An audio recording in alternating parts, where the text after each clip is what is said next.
حضرت وہب ابن منبہ رحمۃ اللہ تعالی علیہ فرماتے ہیں بنی اسرائیل کے اندر ایک بادشاہ بڑا ظالم تھا. اس نے محل تعمیر کرنا شروع کر لیا.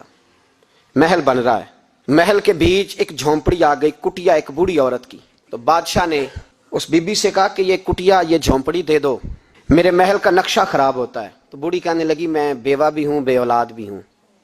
جب میں بیاہ کے یہاں آئی تھی تو میرے ابا نے کہا تھا بیٹی تیرا جنازہ نکلنا چاہیے, تو چلو میں پکا ہوا پھل ہوں, تھوڑا وقت رہ گیا ہے, مر جاؤں گی تو تمہارا ہی ہے, میرا کون سا قبالی وارث ہے, چلو زندگی کی جو سانسیں رہ گئی ہیں مجھے یہاں گزار لینے. بوڑھی منت کرنے لگی. بادشاہ نے کہا نہیں نہیں, تو پیسے لے اور ہمیں خالی کر کے دے جھونپڑی.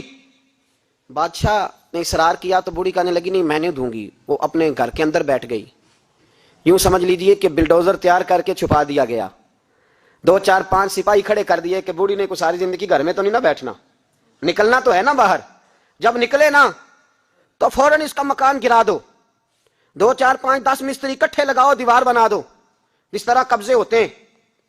بوڑھی کچھ دیر تو چمٹی رہی گھر کے ساتھ, پھر اس کو نکلنا بھی تھا. جب اس نے سمجھا کہ امن ہو گیا ہے پھر وہ بوڑھی باہر نکلی. اور جب وہ گئی باہر, چند گھنٹوں کے بعد واپس آئی تو جھونپڑی گری ہوئی تھی. گھر کی چھت کے تنکے ہواؤں کے ساتھ بکھرے ہوئے تھے. نیا مکان بن گیا. وہب ابن منبہ علیہ رحمہ فرماتے اس بی بی نے جو دعا مانگی تو عرش فرش ہلنے لگے, زمین کانپنے لگی. اس بی بی نے لفظ پتہ کیا ادا کیے, کہنے لگی اے اللہ میں تو موجود نہیں تھی, تو بتا تو کہاں تھا.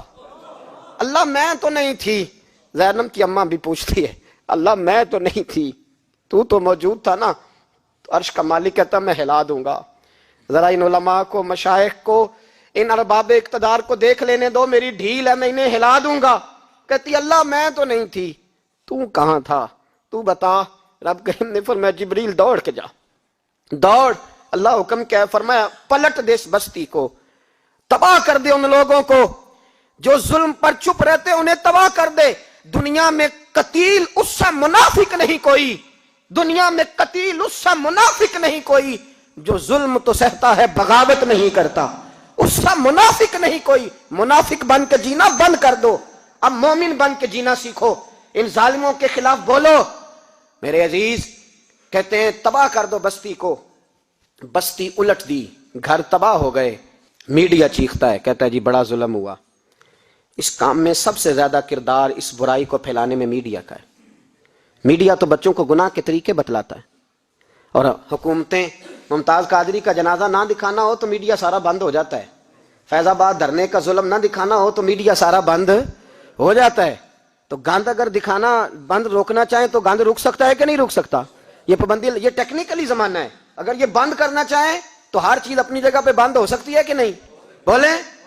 لیکن ہم تو روئیں گے نا, فیس بک پہ تصویر لگائیں گے زینب کے ساتھ ظلم ہوا, تو تیری تو امام والی دکان پہ گندی فوٹو لگی ہوئی ہے, تیرے تو موبائل میں سارا گند ہے.